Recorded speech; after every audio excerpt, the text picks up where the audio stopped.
Noon pa man, kasama nyo na kaming sumaksi sa mga hamon ng panahon at sa mga isyong humubog sa ating lipunan. Kasama nyo kami sa bawat tagumpay at kaagapay sa anumang sulok ng daigdig. Dahil mula noon hanggang ngayon, hindi nagbabago ang aming panata. Hindi kailanman iniwan ang pinagmulan. Nananatili ang aming paninindigan. Para sa patas na pagbabalita. Para sa katotohanan.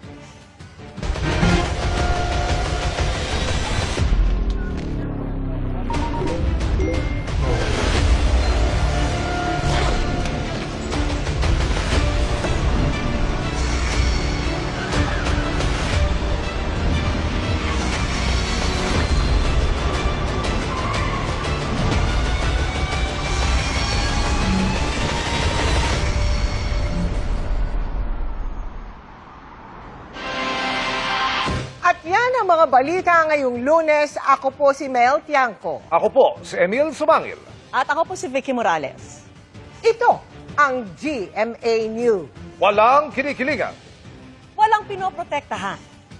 Noon at ngayon, serbisyo totoo. At dahil hindi natutulog ang balita, Nakatuto kami 24 oras.